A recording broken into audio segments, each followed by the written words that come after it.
Aqui, Luiz Fabiano para o seu despertar, através do audiobook Onde Estão as Moedas? As Chaves do Vínculo entre Pais e Filhos. Autor Juan Garriga Bacardi. Prestigie o autor adquirindo o seu exemplar. Onde estão as moedas? Neste livro, o autor nos encoraja a aceitar as moedas de nossos pais, como um processo de reconciliação profunda com a vida e com a gente mesmo. Há uma razão poderosa que pode nos levar a iniciar a tarefa de restaurar o amor por nossos pais. Só conseguiremos nos amar quando os amarmos e os honrarmos no mais profundo de cada um de nós. Por mais graves que sejam as feridas, os filhos seguem sendo leais a seus pais e, inevitavelmente, os tomam como modelos e os interiorizam. De algum modo, conectam com uma força que os faz ser como eles. Por isso, quando são capazes de amá-los, honrá-los, dignificá-los e respeitá-los, então podem fazer a mesma coisa consigo mesmos e ser livres. Muito simples. O que reprovamos nos aprisiona e só o que amamos nos liberta. Em uma noite qualquer, de uma época qualquer, alguém teve um sonho. Sonhou que recebia algumas moedas das mãos de seus pais. Não sabemos se eram muitas ou poucas, se eram milhares, centenas, uma dezena ou apenas um par. Também desconhecemos o metal de que eram feitas, se ouro, prata, bronze ou talvez ferro. Enquanto sonhava que seus pais lhe entregavam as moedas, esse indivíduo teve uma sensação de calor em seu peito. Foi invadido por uma grande alegria, estava contente, encheu-se de ternura e dormiu serenamente o restante da noite. Na manhã seguinte, quando despertou, a sensação de serenidade e satisfação persistia. Então decidiu caminhar até a casa de seus pais. Quando ali chegou, olhou-lhes nos olhos e disse: "Na noite passada, vocês vieram até mim em sonho e depositaram em minhas mãos algumas moedas. Não me lembro se eram muitas ou poucas, também não sei de que metal eram feitas, se eram de metal precioso ou não. Não importa, porque me sinto pleno e feliz e venho lhes dizer obrigado, elas são suficientes. São as moedas de que necessito e as que mereço. Assim eu as tomo com gosto, pois vêm de vocês. Com elas serei capaz de seguir meu próprio caminho." Ao ouvir isso, os pais, que como todos os pais se engrandecem por meio do reconhecimento dos filhos, sentiram-se ainda maiores e generosos. Interiormente sentiram que podiam seguir dando a seu filho, porque a capacidade de receber amplia a grandeza e o desejo de dar. Então disseram: "Você é um bom filho. Pode ficar com todas as moedas, pois pertencem a você. Pode gastá-las como quiser e não precisa devolvê-las. São seu legado único e pessoal, são para você." Então o filho também se sentiu grande e pleno, descobriu-se completo e rico e pôde em paz deixar a casa dos pais. Na medida em que se afastava, andava com firmeza, com os pés firmes sobre o solo. Seu corpo também estava bem situado no solo e diante de seus olhos um caminho claro e um horizonte promissor se abriam.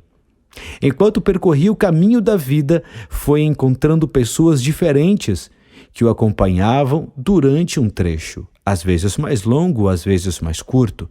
Alguns o acompanharam pela vida toda. Eram sócios, amigos, companheiros, vizinhos, colaboradores, inclusive adversários. Em geral, o caminho se apresentava sereno, agradável, em sintonia com seu espírito e com sua natureza pessoal. E, ainda que não estivesse livre dos pesares naturais impostos pela vida, o sentia como o caminho de sua vida. De vez em quando olhava para trás, para seus pais, e relembrava com gratidão as moedas recebidas. E quando observava o transcurso de sua vida, ou olhava para seus filhos, ou se recordava de tudo que conquistou no âmbito pessoal, familiar, profissional, social ou espiritual, a imagem de seus pais surgia e ele se dava conta de que tudo aquilo fora possível graças ao que havia recebido deles e que com seu êxito e com suas conquistas os honrava. Dizia a si mesmo: não há fertilizante melhor que as próprias origens.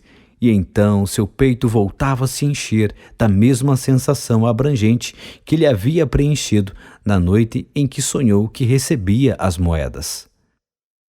Outra noite qualquer, de um outro tempo qualquer, outra pessoa teve o mesmo sonho, já que, cedo ou tarde, todos chegamos a ter esse mesmo sonho. Vinham seus pais e depositavam algumas moedas em suas mãos.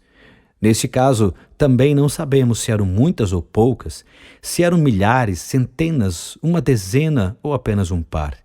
Não sabemos de que metal eram feitas, se de ouro, prata, bronze ou ferro. Ao sonhar que recebia em suas mãos as moedas de seus pais, a pessoa sentiu certo incômodo. Sentiu-se invadida por uma amarga inquietude, por uma sensação de tormento e um dilacerante mal-estar. Dormiu o restante da noite, remexendo-se, agitado entre os lençóis. Ao despertar, o indivíduo ainda agitado sentiu um incômodo que parecia raiva, mas que também tinha algo de queixa e ressentimento. Sua expressão era de sofrimento e inconformismo. Revoltado e ligeiramente envergonhado, decidiu caminhar até a casa de seus pais.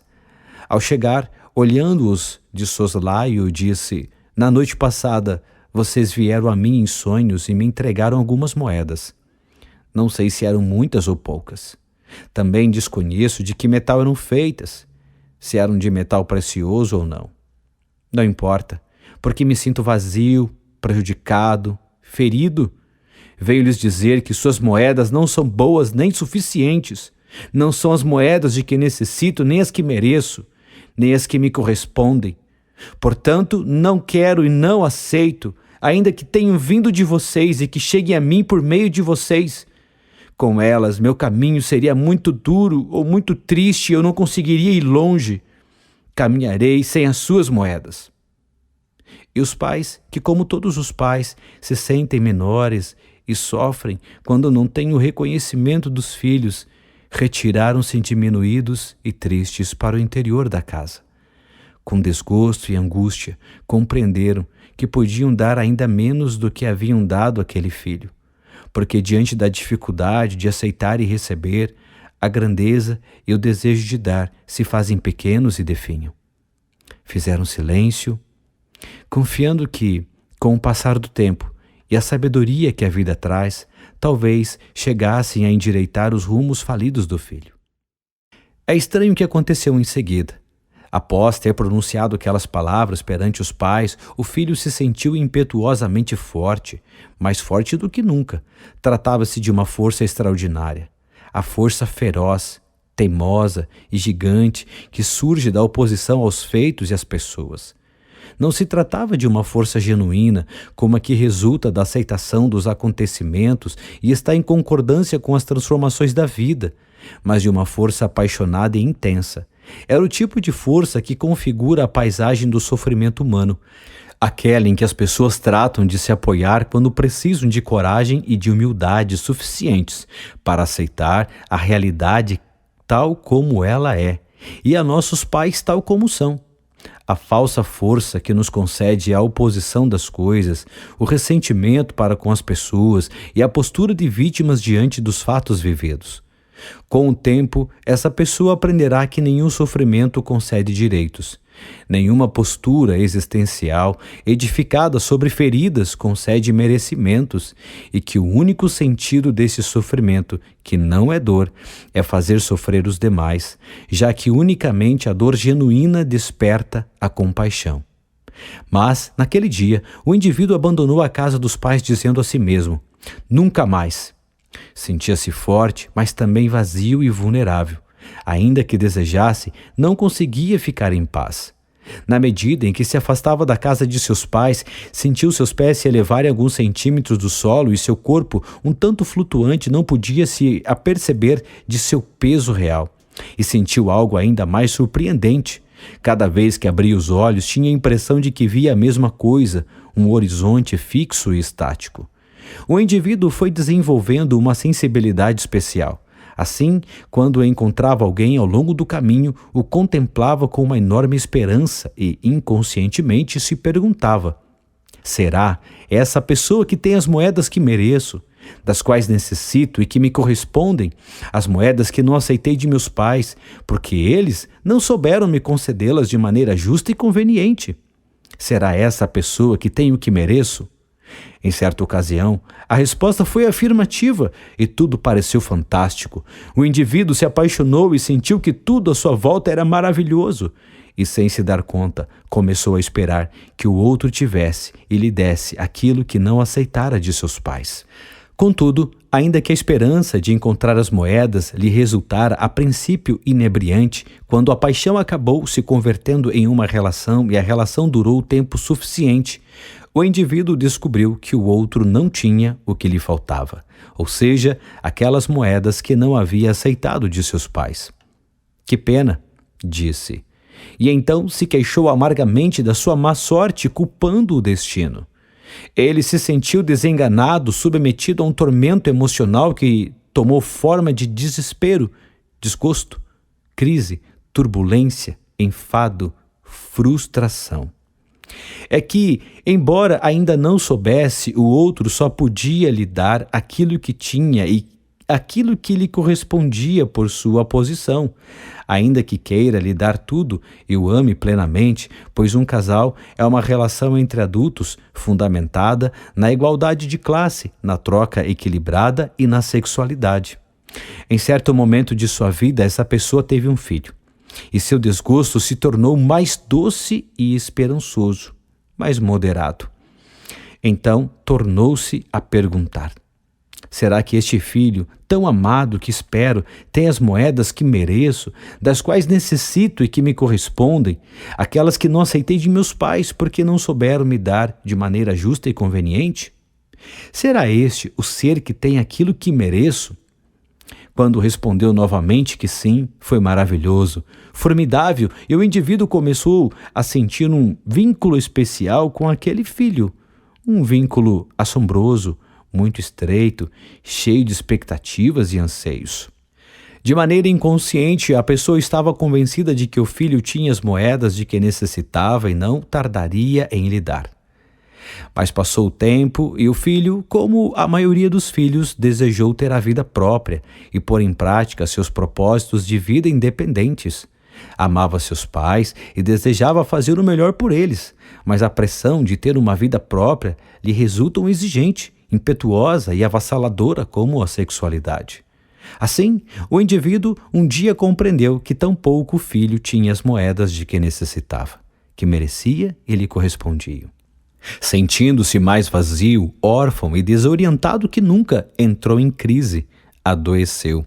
Estava na fase média da vida e se encontrava de uma forma que nenhum argumento já o sustentava. Nenhuma razão o acalmava. Sentiu seu interior se quebrar e gritou: socorro! Havia tanta urgência em seu tom de voz, seu rosto estava tão desfigurado, nada o acalmava, nada podia confortá-lo. E o que ele fez? Foi a um terapeuta. O terapeuta prontamente o recebeu, olhou profundamente, pausadamente para o indivíduo e disse: eu não tenho as moedas. O terapeuta viu nos olhos de seu paciente que ele continuava buscando as moedas no lugar errado e que, no fundo, desejava se equivocar mais uma vez. Ele sabia que as pessoas desejam mudar, mas também que lhes custa dar o braço a torcer, não tanto por dignidade, mas por teimosia e costume. Mas o terapeuta, que sabia que não tinha as moedas em mãos, pensou: amo e respeito melhor meus pacientes quando também posso fazer o mesmo com seus pais e com sua realidade tal como é. Ajudo quando sou amigo das moedas que lhes cabem, quaisquer que sejam.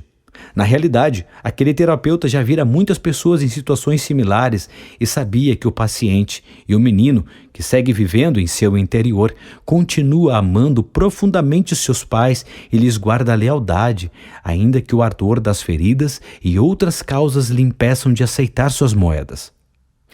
É que, nas profundezas da alma, ainda que o filho reprove seus pais, também se identifica com eles. E quando não pode acolhê-los e amá-los, tampouco consegue amar a si mesmo.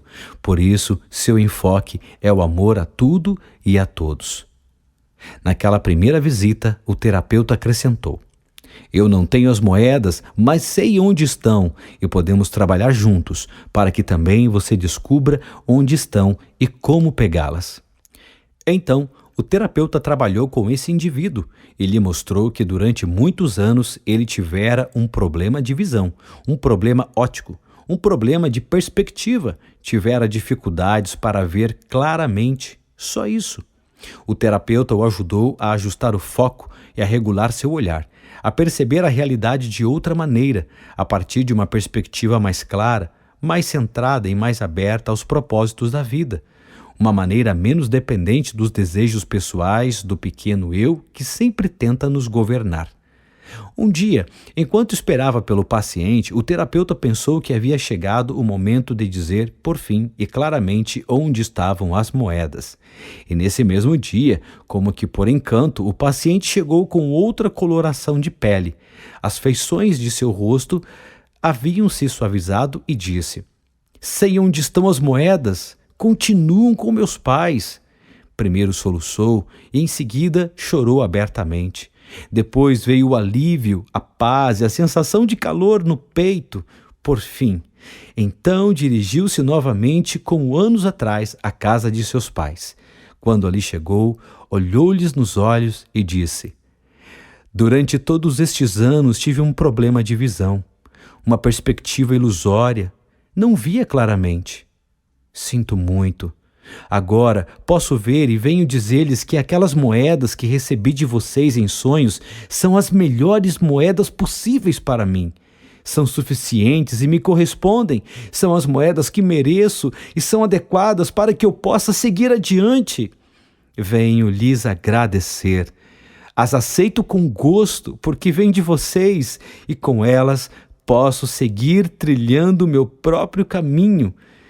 Então os pais, que como todos os pais se engrandecem pelo reconhecimento dos filhos, voltaram a florescer e o amor e a generosidade fluíram novamente com facilidade. O filho voltava a ser filho plenamente porque era capaz de aceitá-los. Os pais, sorridentes, o olharam com ternura e responderam: é um bom filho, pode ficar com todas as moedas, pois lhe pertencem. Pode gastá-las como quiser e não é preciso devolvê-las. São seu legado, único e pessoal, para você. Pode ter uma vida plena. Então, o filho também sentiu grande e pleno. Percebeu-se completo e rico e pôde, por fim, deixar em paz a casa dos pais. À medida que se afastava, sentiu os pés pisando intensamente no solo, seu corpo também, assentado na terra e os olhos voltados para um caminho claro e um horizonte promissor. Também sentiu algo estranho, perder a força impetuosa que se alimentava do ressentimento, do vitimismo e do excesso de conformismo, mas agora tinha uma força simples e tranquila, uma força natural. Percorrendo o caminho que restava de sua vida, encontrou outras pessoas com as quais caminhou lado a lado como acompanhante, durante um trecho, às vezes longo, às vezes curto, outras vezes para sempre. Sócios, amigos, casais, vizinhos, companheiros, colaboradores, inclusive adversários. Em geral, seu caminho foi sereno, prazeroso, em sintonia com seu espírito e com sua natureza pessoal. Tampouco esteve isento dos pesares naturais impostos pela vida, mas sentia que aquele sim era o caminho de sua vida. Um dia, se aproximou da pessoa pela qual havia se apaixonado, crendo que ela tinha as moedas e disse: durante muito tempo tive um problema de visão, e agora que enxergo claramente, lhe digo: sinto muito. Esperei demais dessa relação, foram demasiadas as minhas expectativas, e sei que isso foi uma carga muito pesada para você e agora a assumo, tomo consciência e a libero. Assim, o amor que tivemos pode seguir fluindo. Agradeço. Agora tenho minhas próprias moedas. Em outro momento, foi até seu filho e disse: Você pode aceitar todas as minhas moedas, porque eu sou uma pessoa rica e completa. Agora já peguei as minhas de meus pais. Então o filho se tranquilizou, se fez pequeno em respeito a ele e se sentiu livre para seguir seu próprio caminho e aceitar suas próprias moedas. Ao fim de seu longo caminho, o indivíduo se deteve a repassar a vida vivida, o amado e o sofrido, o construído e o danificado. A tudo e a todos conseguiu dar um bom lugar em sua alma, acolheu a todos com doçura e pensou: tudo tem sua hora na vida. A hora de chegar, a hora de permanecer e de partir. Uma metade da vida é para subir a montanha e gritar aos quatro ventos: eu existo! E a outra metade é para o declínio até o vazio, onde tudo é desprender-se, alegrar-se e celebrar. A vida tem seus assuntos e seus ritmos, sem deixar de ser o sonho que sonhamos. Breve ensaio sobre o conto das moedas. Espero que essa breve história, como acontece com a maioria dos contos, lhe tenha sido provocadora. Suas várias linhas de significado podem ter tocado alguma fibra de seu ser e ter-lhe causado tristeza ou alegria, raiva ou, pelo contrário, paz interior. Cada pessoa terá suas próprias reflexões ou sentimentos, tirará inclusive suas próprias conclusões. Visto que o conto mais evoca que explica, proponho-lhe que continue lendo para entender melhor, para descobrir coisas que talvez lhe tenham escapado ou confirmar que suas emoções tinham pleno sentido.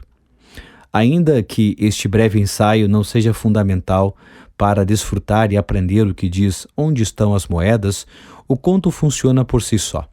Me atrevo a dizer que esse tipo de anexo explicativo o leitor encontrará clareza e desenvolvimento das mensagens, dos principais ensinamentos, da sua moral, enfim, ainda que se trate de uma moral desprovida de moral. Vale o paradoxo. Pois não se trata de adestrar ninguém de acordo com um ou outro comportamento, mas oferecer caminhos de reflexão e entendimento que promovam maior felicidade em nossas relações. Estruturei este breve ensaio à minha imagem e semelhança, ou seja, ele não conta com uma estrutura clássica de teses, antíteses e sínteses, senão uma mais caprichosa e menos sistemática, mais intuitiva e pessoal, por assim dizer. Minha abordagem é simples, é como se eu estivesse agora mesmo em uma sala diante de você e de outras pessoas, e depois de minha explicação sobre o conto, todos começassem a me perguntar sobre seu significado. Então, o que eu diria seria mais ou menos o que segue. O que representam as moedas que recebem os protagonistas da mão de seus pais? As moedas representam o abundante caudal de experiências que tivemos com eles, tanto agradáveis quanto alegres ou tristes, afortunadas ou mal-sucedidas. Todas, sem exceção. A concepção, o nascimento, a infância, a adolescência, etc. Tudo o que, como filhos, vivemos em relação aos nossos pais em todos os períodos da vida, mas sobretudo quando crianças, quando éramos mais frágeis e dependentes. As moedas simbolizam, portanto, tudo que recebemos deles, incluindo, é claro, o presente maior, que é a vida. Além disso, podemos acrescentar seu passado e sua história, ou seja, sucessos e vivências anteriores à nossa concepção ou nascimento, já que, mesmo antes de nascer, pertencemos ao desejo e ao pensamento de nossos pais. E, em sentido transgeracional, por nossas veias corre o sangue e a experiência de muitos antecessores, concretizadas nas respectivas famílias de origem de nossos pais, com todas as vicissitudes que lhes tocou viver. Cada família é uma matriz de força e também de dor, visitada pelos grandes poderes do viver, essencialmente a sexualidade e a morte. Em resumo, as moedas são tudo o que recebemos em nossas raízes e a que pertencemos, e tudo o que vivemos de concreto da vida com nossos pais. O que significa aceitar as moedas? Aceitar as moedas significa aceitar tudo exatamente como foi, sem pôr nem tirar, incluindo o doce e o cruel, o alegre e o triste, o leve e o pesado. Tudo. pela simples razão de que essa é a nossa herança e o conjunto de experiências vividas que nos constitui. As moedas também podem incluir abusos, ações dolorosas ou terríveis e brutais. Aceitar as moedas nos leva a aceitar também aquilo que nos feriu, que prejudicou a inocência e a beleza natural da criança. É possível, ainda que difícil, dizer sim a tudo que nos chega por meio de nossos pais, sem pôr nem tirar. Podemos aceitar tal e como nos chegou, com todas as suas consequências, sem deixar de seguir nosso próprio caminho, cumprindo o trajeto pessoal e tendo a coragem de transformar os pesares em recursos. Se nos resulta tão difícil aceitar as moedas, é porque não sabemos o que fazer com a dor. Não sabemos como manipular nossos sentimentos feridos, nem nossas turbulências emocionais. Assim, fechamos os olhos e o coração e inventamos para nós mesmos um mundo suportável que nos permite seguir adiante. Muitas tradições, e concretamente as Tábuas de Moisés, impõem o mandamento de honrar aos pais, conscientes de seu poder libertador e do bem-estar que aporta às pessoas. Mas chega-se a esse lugar depois de um árduo processo interior. Na realidade, não se pode fabricar como um mandamento, nem erigir-se em posição fictícia. As tradições assinalam com o dedo sábio a rota adequada para alcançar esse lugar, e se tem sentido para nós, devemos percorrê-la. Se assim decidirmos, todo um processo tem início. Por isso, muitas abordagens psicoterapêuticas, enquanto buscam soluções para os problemas dos indivíduos, traçam um objeto integrador, algumas vezes explícito, em outras implícito. Restaurar o amor em relação a nossos pais, recuperar o movimento amoroso natural e espontâneo que sentia a criança por seus progenitores. As pessoas que avançam nesse processo costumam se sentir mais íntegras, congruentes e amorosas, aprimoram suas relações pessoais e afetivas, alcançam maturidade, serenidade e, sobretudo, autoestima. Alinham-se de modo mais sólido com o misterioso fluir da vida. Mas, se não gostamos de algo em nossos pais, por que devemos aceitá-lo? Trata-se de um clássico na psicoterapia, o caso de pacientes que juraram, quando criança, não se parecer com seus pais para, em seguida, descobrir na fase média da vida que são e agem como eles. A resposta a essa pergunta é muito simples. O que reprovamos nos aprisiona e só o que amamos nos liberta. Por isso, é importante tomar consciência do que reprovamos para investigar a fundo em nosso interior e dar espaço a todos os componentes emocionais que sobrevenham até que o processo para a paz se complete. É certo que muitos problemas se originam de feridas de amor, de traumas e do terror do que foi vivido. Isso configuraria uma primeira linha de argumentos. Porém, adentrando em uma segunda linha, é importante não esquecer algo ainda mais profundo.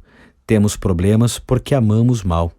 Se olharmos sem preconceitos a alma familiar e as dinâmicas da criança, perceberemos que esta se insere em seu sistema familiar de tal forma que ama incondicionalmente, aconteça o que acontecer.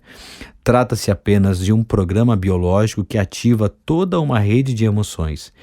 E vemos que, por amar cegamente, trata de assumir sacrifícios, cargas e culpas que correspondem a seus pais, irmãos, avós ou a família toda. Pode tentar morrer ou adoecer no lugar de seus pais, prisioneira de um pensamento mágico que a faz crer que dessa maneira conseguirá salvá-los. Pode segui-los até a doença, a morte, ao vício ou outros destinos, pensando também que assim, como num passe de mágica, seu coração ou o coração dos que ama encontrará calor e conforto, inclusive em casos de abusos. Chegamos a ver que um filho ou filha pode consolar o desespero ou a solidão de um dos pais, envolvendo-se ou tomando o lugar do outro progenitor. São dinâmicas que mostram o poder dos vínculos e a dignidade do amor entre as pessoas. O enfoque sistêmico nos lembra que, além de possuir identidade individual, fazemos parte de um coletivo maior. Estamos todos inseridos com uma mente comum maior, uma alma familiar, como se denomina no trabalho de constelações familiares. E essa alma tem suas regras. Uma delas é amar nossos pais e combater a fraqueza de nos sacrificar por nossos idosos, acreditando falsamente que assim os ajudamos. Cumprir essa norma é o princípio de contínuas ondas de bem-estar e genuíno sustento da vida, como ensina Bert Hellinger, criador das constelações familiares. O amor cresce com a ordem, o necessita para fluir com alegria, e a ordem sugere sua geometria e sua hierarquia. Que os pais sejam pais e grandes e que deem principalmente a vida, e que os filhos sejam filhos e a aceitem. Que os filhos não interfiram nos assuntos dos mais velhos. Que os filhos honrem seus pais fazendo principalmente algo de bom com sua vida, renunciando, portanto, às implicações trágicas dos que sofreram antes ou que foram banidos do amor familiar. Devem abandonar a tendência de repetir os destinos fatais presentes em todas as famílias. Temos que reconhecer que o amor bom, aquele que ajuda de verdade, é o amor que olha, que vê os demais e é capaz de respeitar suas dificuldades. É, sobretudo, o amor que pode enxergar nos olhos dos seres que ama, especialmente nos dos pais, o desejo de que seu filho esteja bem e cresça livre e feliz. Nenhum problema dos filhos ajuda os pais. Apenas desse modo a ordem é respeitada e o amor que liberta pode fluir. Que obstáculos posso encontrar nesse processo de recuperação do amor por meus pais?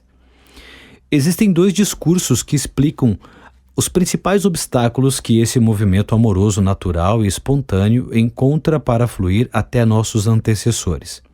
O primeiro deles nos revela que temos problemas porque não fomos bem ou suficientemente queridos como filhos. Em contraste e complementarmente, o segundo defende que o conflito está em amar de maneira infantil, cega e mágica, algo que nos leva a nos envolver de maneira trágica com o destino e as dificuldades daqueles que formam parte de nossa rede de vínculos, sejam os pais ou a família em sentido mais amplo. Em relação ao primeiro, gosto de dizer em meus cursos e workshops que o importante não é tanto o fato de que não nos tenham desejado ou não nos tenham querido suficientemente bem. A percepção de ser amado ou não é muito variável e subjetiva, mas se seguimos amando ou não. O mal-estar, a angústia, o inferno, a queda ou como queira chamar isso, não se refere tanto ao fato de não termos recebido o amor de fora, mas à falta de amor em relação aos outros que temos dentro de nós.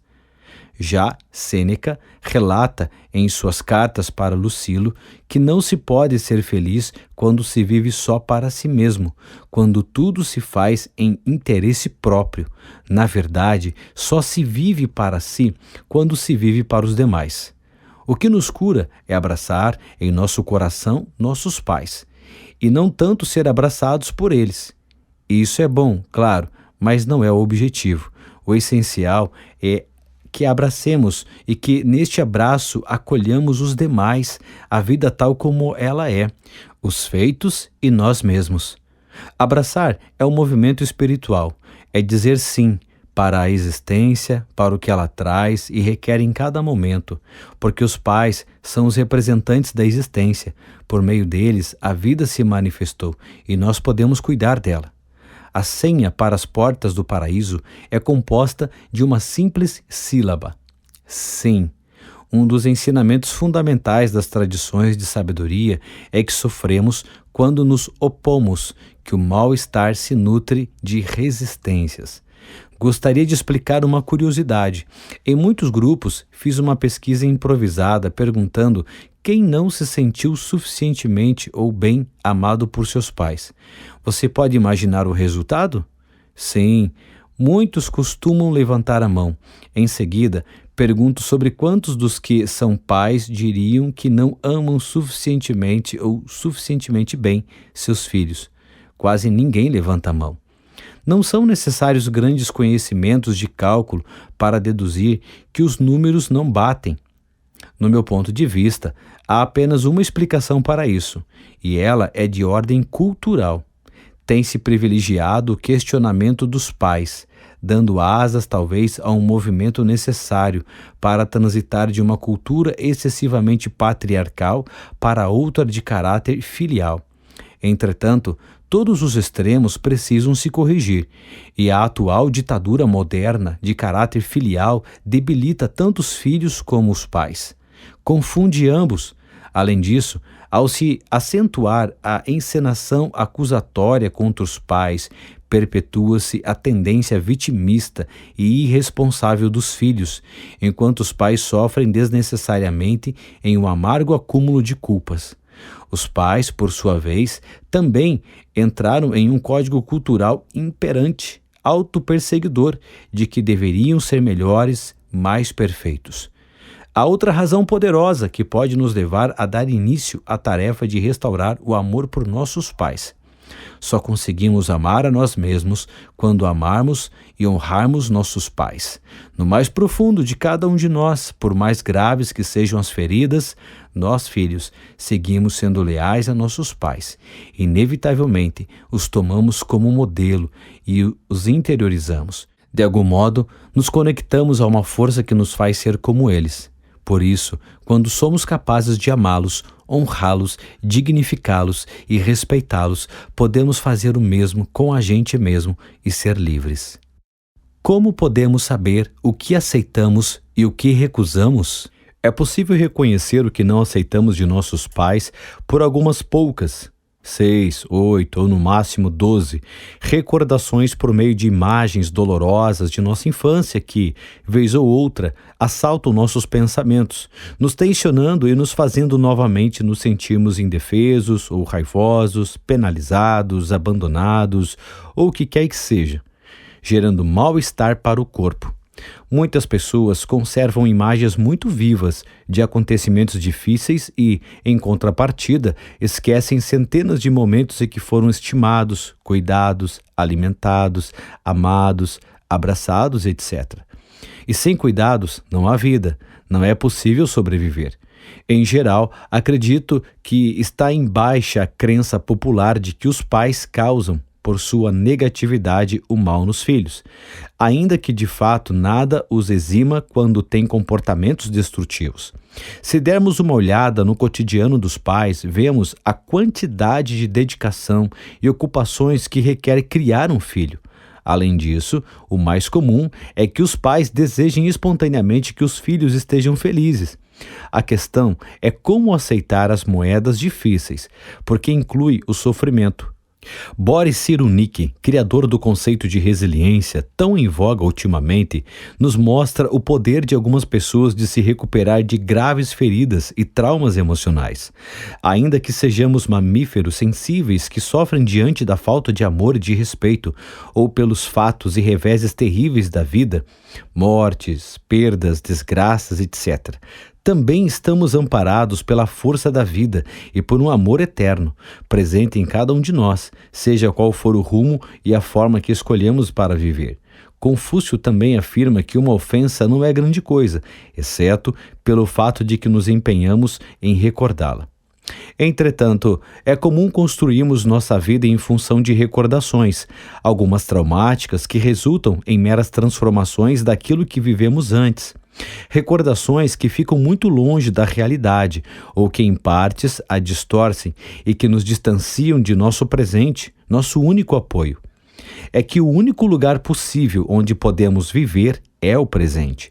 E essas imagens e sensações ocorreram no passado, portanto, pertencem a outro tempo e momento, de modo que uma ferida não é grande coisa, exceto se nos empenharmos em recordá-la. Isso é, ao mesmo tempo, verdadeiro e falso. Ainda que conseguíssemos com a mente esquecer algumas imagens, no corpo ficam registradas todas as nossas vivências, e isso funciona como uma espécie de receptáculo e de regulador emocional que procura sobreviver e minimizar os danos ao preço de tensionar-se, congelar-se, inibir-se, camuflar alguns sentimentos, ocultar outros, modificar padrões respiratórios e etc. Somos seres que se nutrem de experiências e que funcionam em diferentes níveis. De um lado está o pensamento verbal e racional, e de outro, a imaginação, as emoções, as sensações físicas, a postura, padrões corporais, etc. O corpo recorda e registra, e em cada pessoa convivem os corpos do que foi ontem, antes de ontem e do que foi aos 15 e aos 2 anos. Em nosso corpo está presente a memória de tudo o que vivemos. O que perdemos ou conseguimos ao recusar ou aceitar as moedas?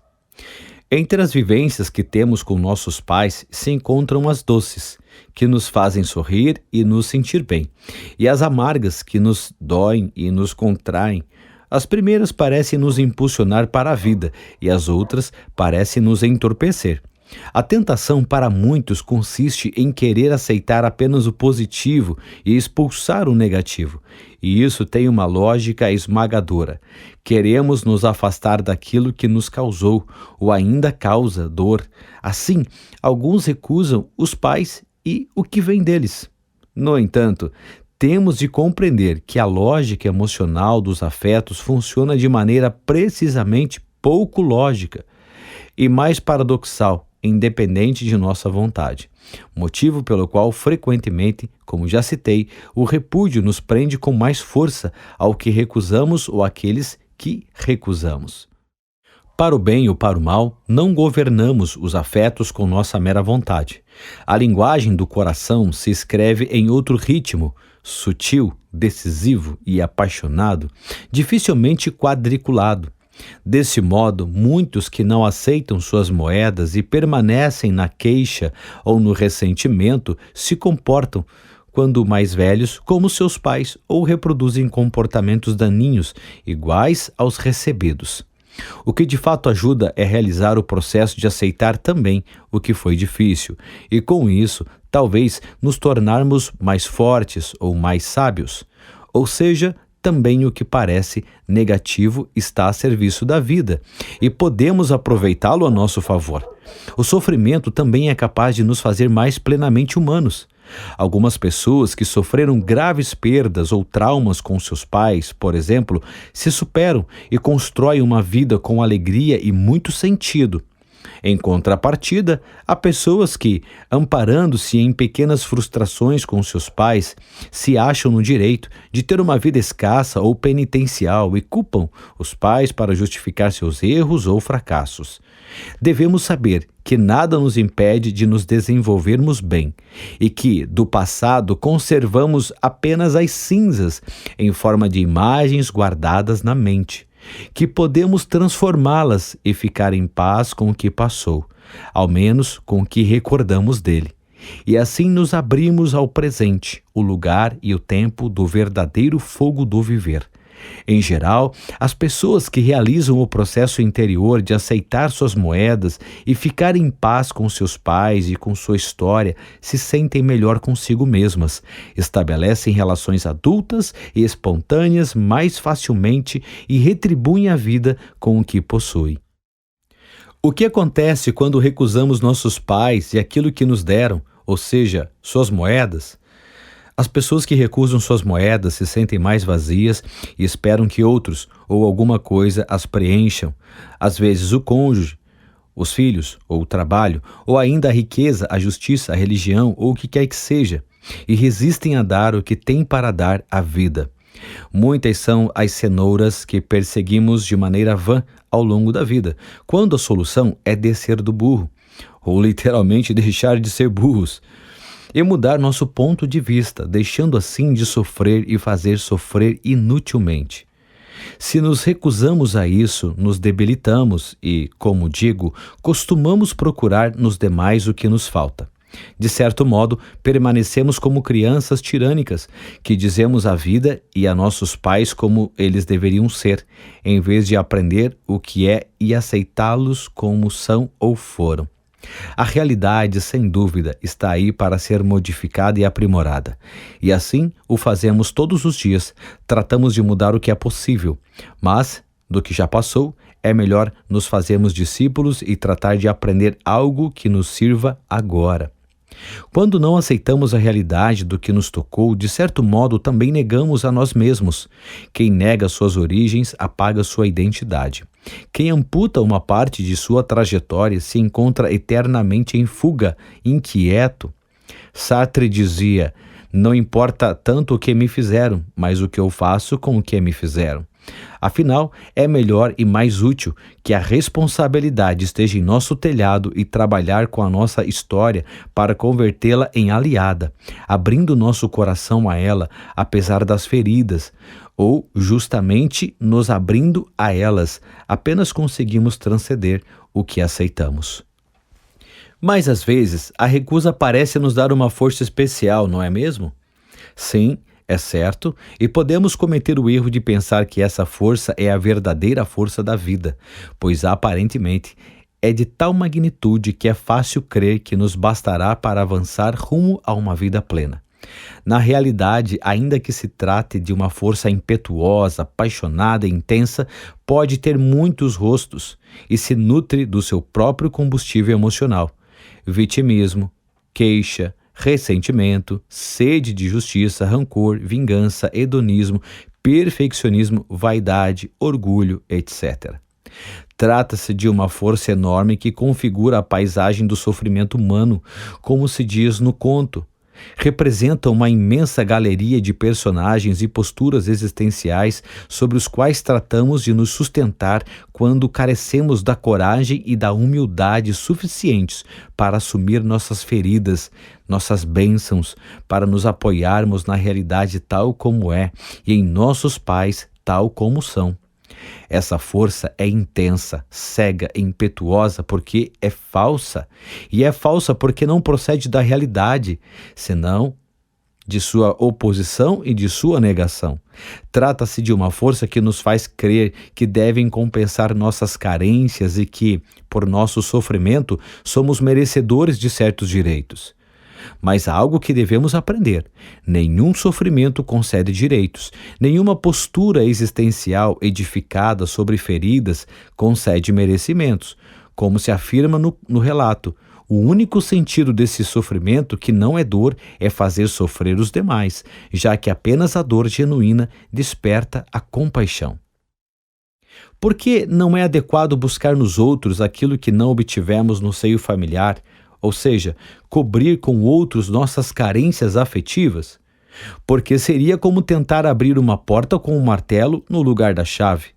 Com o martelo, possivelmente conseguiremos abri-la, mas a quebraremos e ela não mais voltará a servir como porta. E também por uma outra razão, que aprendi por meio dos muitos casos que vi como terapeuta. Porque esses afetos, ainda sendo muito sentidos, nunca podem substituir realmente outros afetos. Um afeto não substitui outro, como uma pessoa não pode substituir outra em nosso coração. Por exemplo, uma versão clássica e comum do encantamento consiste em esperar que o outro tenha e nos ofereça aquilo que não aceitamos de nossos pais, quando aquilo que esperamos é pouco. Talvez possa funcionar. Entretanto, quando é uma coisa, resulta demasiado e impossível. Reconheço que é formidável quando alguém recupera a esperança de, em algum lugar, poder alcançar as tão apreciadas moedas, mas trata-se de uma esperança vã, porque, de fato, o outro só pode dar aquilo que possui, ele corresponde por sua posição, mesmo querendo dar tudo e amando plenamente. Um casal é um casal, ou, como dito no conto, uma relação entre adultos, fundamentada na igualdade de classe, na troca equilibrada e na sexualidade. Trata-se de uma relação contratual e não incondicional. Faz com que as pessoas se despeçam da infância. Como acontece com os filhos, não podemos esperar deles o que eles não podem nos dar. Entretanto, alguns pais esperam sim que seus filhos supram suas carências e inconscientemente exerçam sobre eles chantagem emocional, o que torna muito difícil aos filhos se tornar independentes e livrar-se desse laço insano. Criam vínculos especiais com seus filhos, quando a eles lhes basta um vínculo normal. É suficiente para eles sentir-se cuidados, queridos, pertencentes e livres. nada mais. Um filho ou filha especial se distingue porque inconscientemente seu pai ou sua mãe estão convencidos de que tem as moedas que necessitam. Então se relacionam com esse filho de modo especial, cheio de expectativas, de maneira não muito consciente, buscam nos filhos o que lhes falta, anseiam preencher seus vazios ou o que não aceitaram de seus pais ou cônjuges, e isso é um peso notável para os filhos. Alguns deles o assumem por amor aos pais e sacrificam sua vida se envolvendo com intensidade. Outros encontram oportunidades e a pressão de sua autonomia e desenvolvimento os empurra com afinco. É preciso saber que no fundo os filhos amam cegamente seus pais e sua família e se envolvem com o que o sistema e os pais requerem, com o que ficou inacabado por meio de suas cargas e sofrimentos. E isso não ajuda ninguém, obviamente. O amor cego traz muita enfermidade. Torço para que se cumpra a ordem das relações humanas nas famílias, para que as pessoas sejam mais felizes, e torço, em especial, para 2 pontos importantes: que todos sejam iguais e que os posteriores não carreguem os assuntos dos anteriores. É difícil, claro. Como um filho pode ignorar quando vê sua mãe ou seu pai triste ou infeliz, ou não confia que estejam bem sustentados na vida? Ajuda o fato de o filho poder esclarecer as confusões e respeitar o destino dos pais, e ter consciência de que não lhe corresponde ter as moedas que faltam aos pais, nem ser pai ou mãe de seus pais, muito menos responsáveis pela felicidade ou pela vida dos pais, etc. Quando um filho se desenvolve e sai do lugar de apoio de um dos pais, por exemplo, um equilíbrio estabelecido no sistema se quebra, e esse pai tem uma nova oportunidade de encontrar o que lhe falta ou resolver o que não está resolvido. Às vezes, os pais perderam seus pais muito cedo, por exemplo, ou têm penas não esclarecidas. Tudo isso tem de ficar com eles para que possam se integrar e assim se respeitar e se aceitar tal como são, incluindo suas dificuldades. Voltando à pergunta, a resposta é que ninguém pode dar algo que não tem e que não lhe corresponde. Por isso, quando se está buscando no lugar equivocado, o casal pode seguir ou não, mas não segue o bem-estar. As parcerias, as amizades e os relacionamentos próximos podem seguir ou não, mas não segue o crescimento e o sorriso compartilhado. Para muitos, trata-se de uma oportunidade de mudança, para mais uma vez se questionar. Para outros, não. Às vezes, inclusive, atualiza-se com redobrado impulso o rosto míope do filho quando deixa a casa dos pais. Isso pode levá-lo a aumentar sua obstinação, a reativar suas razões, rancores e argumentos, por mais que lhe façam ainda mais infeliz. Mas às vezes sofremos de verdade. Sabemos que qualquer sofrimento se sustenta sobre boas razões e vem envolvido em argumentos brilhantes. Isso faz mais vendável, mais justificável. Entretanto, o único sentido do sofrimento, que não é dor, é fazer sofrer os demais. A solução para o sofrimento é muito simples. Se sabemos que buscamos no lugar inadequado e que isso nos deixa insatisfeitos, talvez possamos corrigir e, finalmente, buscar no lugar adequado, que sempre é com nossos pais e com a integração de nossa história pessoal, ou seja, aprendendo a apreciá-la por mais dolorosa que seja.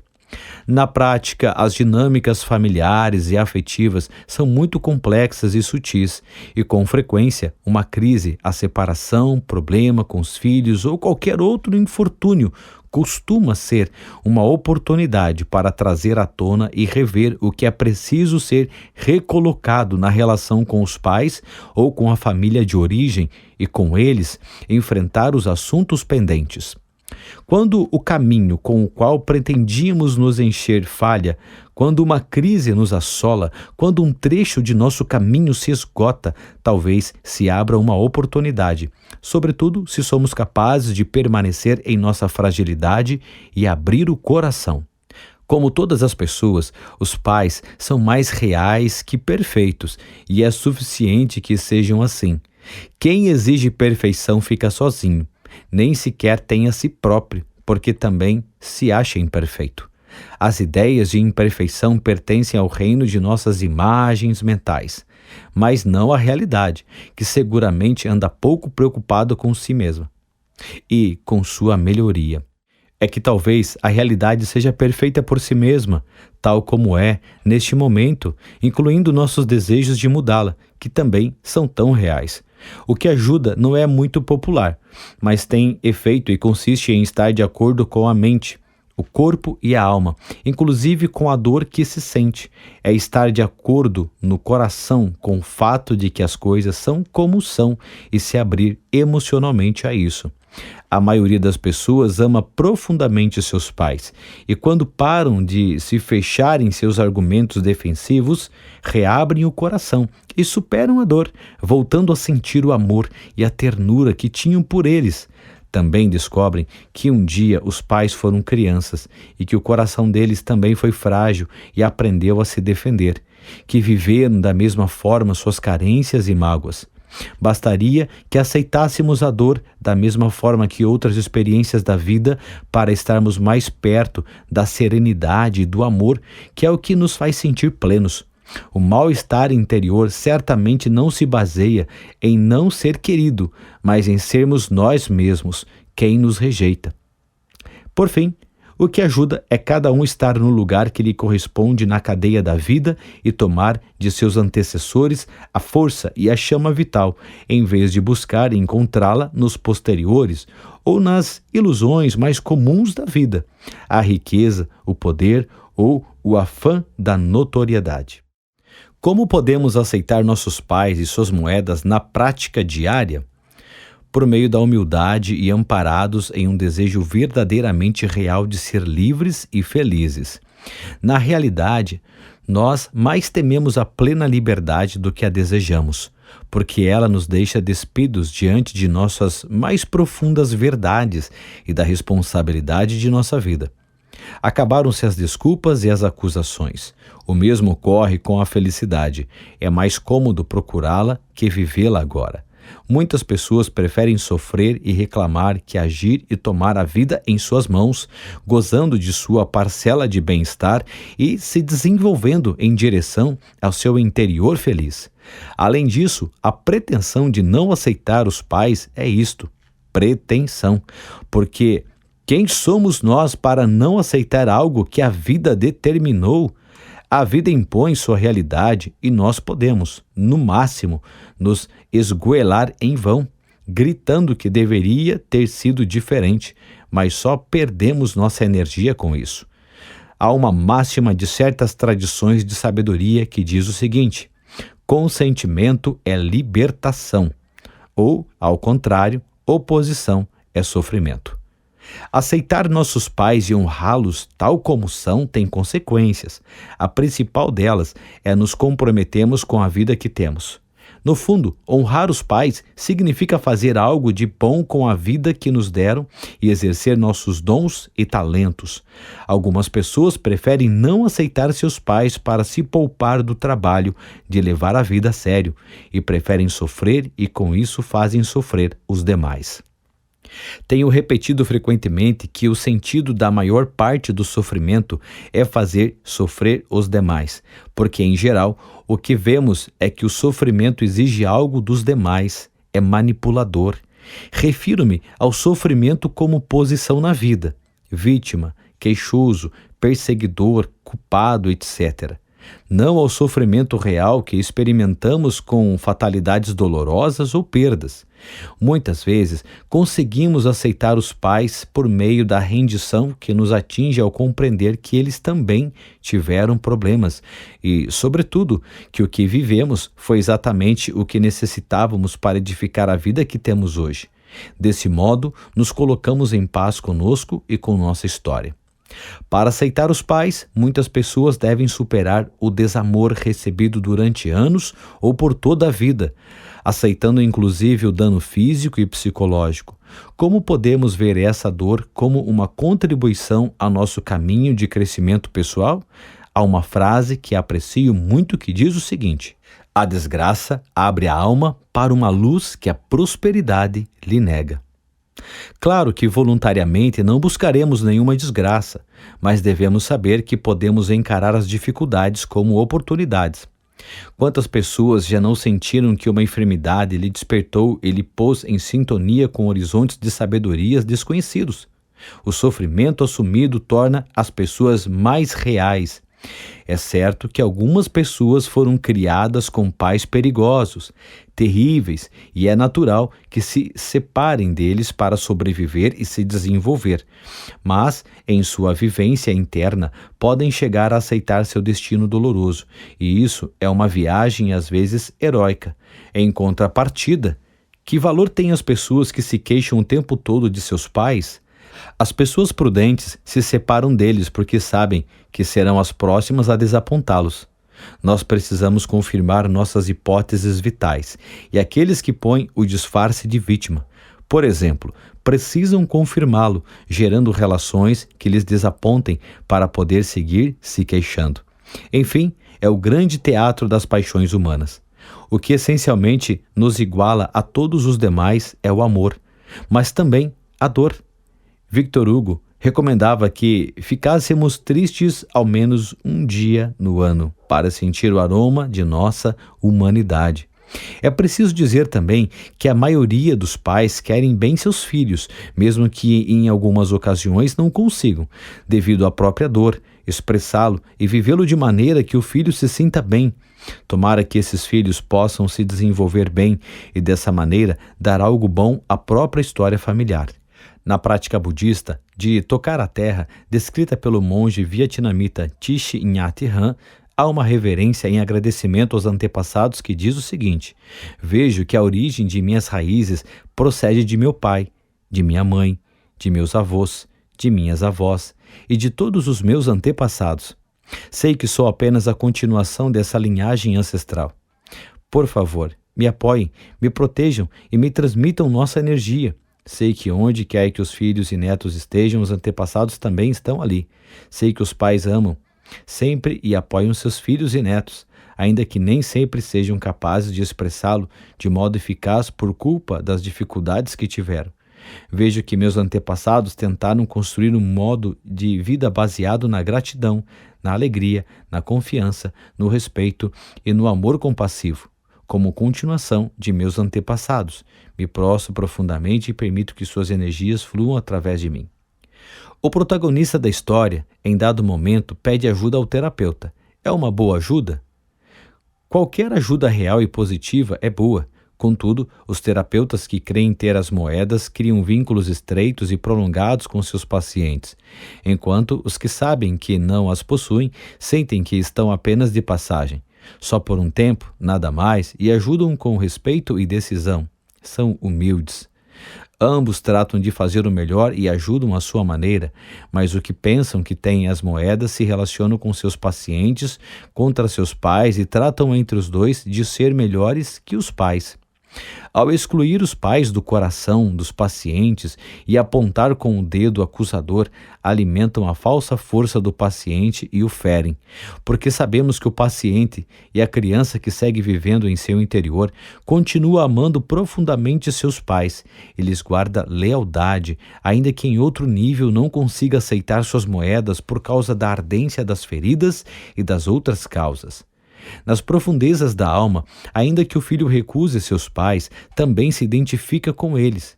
E quando não pode aceitá-los e amá-los, tampouco consegue querer a si mesmo. No fundo, é difícil dedicarmos um amor genuíno para conosco mesmos e, ao mesmo tempo, não fizermos o processo de amá-los e respeitá-los. Mais profundamente, há uma estranha e oculta lealdade para com os pais, de maneira que o filho os interioriza, ainda que não queira. Mas pode se liberar deles por meio da aceitação. Ame e seja livre. E podemos amar a nós mesmos tal como somos, imperfeitos, e não tal como deveríamos ser em nossas imagens ideais. As imagens ideais atuam como faróis para guiar o caminho que desejamos seguir, para chegar a ser o que queremos ser. Ou seja, fabricamos imagens boas de como gostaríamos de viver para atrair a possibilidade de que aconteça. Em contrapartida, assumimos a cada momento nossas limitações e possibilidades. Os terapeutas que sabem que não possuem as moedas Pensam que nada se consegue quando há maus, quando há pessoas que são apontadas com o dedo indicador como más, como os pais. Como se explica no relato, seu foco é o amor a tudo e a todos. O que ajuda profundamente a deixar padrões nocivos para trás consiste em conseguir apreciar e dignificar os que foram maus ou se comportam mal ou tiveram destinos desgraçados, etc. Ainda que a tendência lógica e racional seja seguir recusando-os, o coração e a saúde funcionam de outra maneira. Os sistemas familiares atuam como um todo, como uma mente coletiva, e tendem a atrair ou repetir o que ocorreu antes, especialmente quando não foi resolvido pelo amor e pela aceitação. Alguns filhos, por exemplo, pensam que têm de querer bem um de seus pais, ao que classificam como bom, e devem desprezar o outro que denominam mal. Ou seja, dividem seu coração entre o bem e o mal e se colocam como juízes. O paradoxo é que é muito comum que logo procurem pessoas parecidas ao pai rejeitado, ou eles próprios se pareçam com ele. A paz e a felicidade nas famílias vêm quando todos podem ter um bom lugar e quando cada um pode ocupar o lugar que lhe corresponde, ou seja, que os pais sejam pais, os filhos, filhos, o casal, casal. O único remédio é a inclusão e a abertura do coração de maneira que o passado possa ficar como passado. Aceitar as moedas não é um ato ideológico, algo que alguém possa decidir que aconteça. Trata-se do resultado de um processo emocional profundo, de um processo corporal e de uma atitude. Esse processo exige muito do corpo e dos sentimentos. Obriga-nos a visitar e mergulhar nesse corpo histórico no qual se alojam os bons sentimentos e também aqueles que chegam a ser ameaçadores para nós, até que consigamos lhes dar espaço. Permitir que circulem, que a dor se libere, que se reaprendam recursos e o corpo recupere sua confiança, sua graça e vitalidade natural. A esse corpo que viveu tanto, que suportou traumas, feridas e medos, podemos agradecer por sua força e acariciá-lo o suficiente para que pulse novamente com a força da vida e possa voltar a se expor a uma relação feliz com os demais.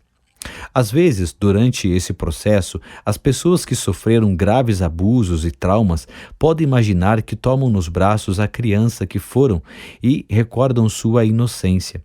Dizer, por exemplo, sei que sofreu muito com seus pais em certos momentos, mas com essas raízes você vai crescer e com essas cicatrizes você vai ser grande também. De maneira que agora lhe tomo nos braços e seguimos nosso caminho. No fim, tudo saiu bem. Respeito o que lhe foi doloroso com os pais. Eles, como adultos, podem levar sua culpa e sua responsabilidade. E você, como criança, pode continuar os amando, tal e como são, e conservar sua inocência. Podem aprender a não abusar dos próprios abusos e integrá-los em benefício de sua vida e da vida dos demais. Uma grande realização. Podem inclusive se tornar mais sensíveis à ajuda que outras pessoas possam necessitar. Podem renunciar aos benefícios secundários de manter uma postura de vítima que se sente no direito de ter que ser recompensada.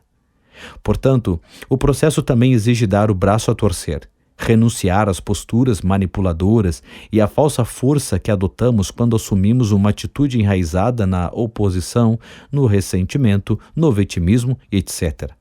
O filho também pode aprender a renunciar à posição de fiscal e juiz de seus pais, a entrar em sintonia com os propósitos misteriosos da vida, a concordar com seu próprio destino, já que, como disse Cleanthes, os destinos guiam quem os aceita, mas arrastam quem a eles resiste. Enfim, não se trata de converter o honrar nossos pais em um movimento artificial e meramente positivista, de vestir os fatos da cor que nos convém. Não, Trata-se de algo mais, algo que requer uma coragem maior e uma atitude emocional transparente, verdadeira e comprometida. Trata-se de amar reconhecendo as feridas, permitindo que nossos pais levem a responsabilidade do que foi difícil ou equivocado e seguir amando-os com seus erros e sua realidade, tal como é e tal como foi. Trata-se de aceitá-los com realismo, com respeito e amor. Que lições nós, os pais, podemos extrair do conto das moedas? Há tanta grandeza no fato de ser pai, e há tantos pais por trás de cada pai, raízes tão antigas em cada história familiar, e todos souberam como exercer esse papel para que a vida prosperasse. Por isso estamos aqui. Eles são os mestres verdadeiros. Todos os pais possuem a capacidade de encontrar seu próprio caminho na maneira de sentir, educar e querer bem seus filhos. Os pais possuem os recursos suficientes e necessários para criar e educar os filhos. Às vezes, fala-se em escolas de pais e a ideia me produz certa confusão. A imagem de escolarizar os pais me parece estranha. Não é verdade que quando pretendemos escolarizar os pais, os convertemos em menores e os invalidamos em vez de fazê-los confiantes e grandes? Cada pai encontra sua grandeza quando é respeitado como tal e também quando sente o direito de não ser perfeito e cometer erros. Acredito que pretendemos regular demais, exigimos demasiados manuais de instruções, demasiados cursos. Ser pai e mãe é, em primeiro lugar, algo biológico. É o veículo da sexualidade, do instinto e talvez do amor, em muitos casos. Isso não quer dizer que os pais não tenham de aprender o que é apropriado a cada momento para o bom desenvolvimento dos filhos, ou que não busquem soluções para os problemas ou dificuldades que não conseguem superar. O que eu sim ensinaria nessas escolas de pais e ensino é sobre dinâmicas familiares, sobre as leis do bem-estar nas famílias, sobre solução de problemas reais, sobre as ordens do amor que fazem com que as pessoas fertilizem sua vida em bem-estar e felicidade. Eu faço isso quando pais, filhos ou casais enfermos ou os que atravessam dificuldades o solicitam e assumindo que seguirão sendo o mestre de sua vida. Trabalho a seu serviço, como alguém que pretende todo o tempo, colocando o meu conhecimento e experiência à sua disposição. De fato, é o que faço em minha profissão, especialmente ministrando seminários nos quais as pessoas resolvem seus problemas e ao mesmo tempo aprendem. Qual é para você o sentido último desse aprendizado? Afinal, se trata de conseguir uma vida plena. O segredo, creio eu, é aceitar com alegria o que a vida nos traz e soltá-la com a mesma alegria quando nos tomam. Por um lado, tratar de alcançar nossos sonhos e, por outro, aceitar o que a vida sonha e faz para nós. Por tudo mais, entregar-se o máximo possível a cada instante com o qual a vida nos presenteia, já que, enquanto perseguimos a felicidade, ela, a pobre, corre, suada, para nos alcançar. A felicidade é nosso estado natural, quando não estamos distraídos procurando por ela. Já disse John Lennon que a vida é aquilo que ocorre enquanto estamos ocupados pensando no que fazer com ela. O sentido da vida é vivê-la, dar o que temos para dar, receber o que temos para receber e fazer o que temos de fazer. É estar no que é. As grandes respostas sobre o sentido que vem do pensamento e da análise mais racional nos apartam do perfume da rosa agora.